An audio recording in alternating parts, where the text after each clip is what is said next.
హరే కృష్ణ. విరాటరాజు యథావిధిగా సభలోకి వస్తాడనమాట. సభలోకి వచ్చిన తర్వాత ఎదురుగా సింహాసనం మీద కంక ధర్మరాజు కూర్చొని ఉంటాడు.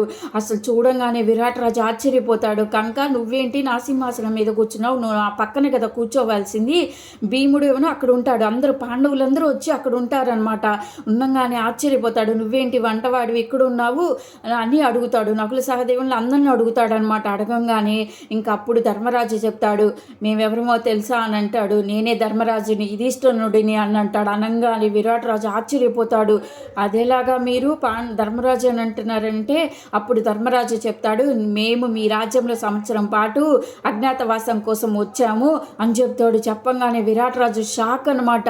అదేలాగా అసలు మీ పట్ల నేను చాలా అసభ్యకరంగా ప్రవర్తించాను, నిన్ను కొట్టాను, నేను అసలు మీరే ధర్మరాజుని నాకు తెలియదు అని విరాటరాజు దండం పెట్టి నన్ను క్షమించండి, అసలు అందరి వైపు చూసి భీముడి వైపు చూసి భయం వేసిద్ది అనమాట. భీమ నన్ను క్షమించు, నేను వంటవాడ అని పిలిచాను, నన్ను క్షమించండి మీరని తెలియదు కదా నాకు, ఒక్క మాట కూడా చెప్పలేదే అంటే చెప్పకూడదనే మేము చెప్పలేదని ధర్మరాజు అంటాడనమాట.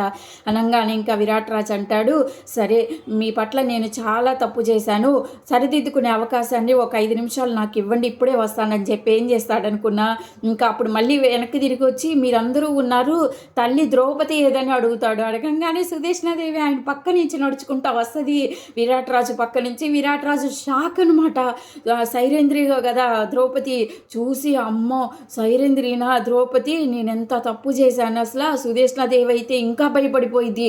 అమ్మో ఈమె చేత నేను పని చేయించుకుంది, ద్రౌపది నా కీచకుడి దగ్గరకు పంపించింది, ఎంత తప్పు చేశాను నేను అని వాళ్ళిద్దరూ క్షమాపణ అడుగుతారు పాండవులకి. ఇప్పుడు 5 నిమిషాలు టైం ఇవ్వండి, నేను ఇప్పుడే వస్తానని విరాటరాజు వెళ్తాడు లోపలికి. అంతపురంలోకి వెళ్ళి సుదేష్ణాదేవిని పిలిచి అంటాడు, అమ్మాయిని ఉత్తరని పెళ్లి కూతురులాగా రెడీ చేసి తీసుకురా నువ్వు అర్జెంటుగా వెంటనే అని అంటాడు. పెళ్లి కూతురులాగా రెడీ చేసి సుదేష్ణాదేవి ఉత్తరని తీసుకొస్తుంది అనమాట. తీసుకొచ్చిన తర్వాత అప్పుడు అర్జునుడికి ఇచ్చి పెళ్లి చేయండి నా కూతుర్ని, అప్పుడు నా తప్పు సరి అయిపోతుంది అని అంటే ఇంకా ధర్మరాజు అర్జునుడి వైపు చూసి చేసుకుంటావా ఉత్తరని అని అడుగుతాడు. అడగంగానే ఇంకా అర్జునుడు చెప్తాడు, నేను ఎలా చేసుకుంటాను, ఇది తను నాకు గురువుగా భావించి మీ అమ్మాయిని ఇచ్చారు, నేను చేసుకోను అని చెప్తాడనమాట. తర్వాత ఏం జరుగుతుందో నెక్స్ట్ వీడియోలో చెప్తా. హరే కృష్ణ.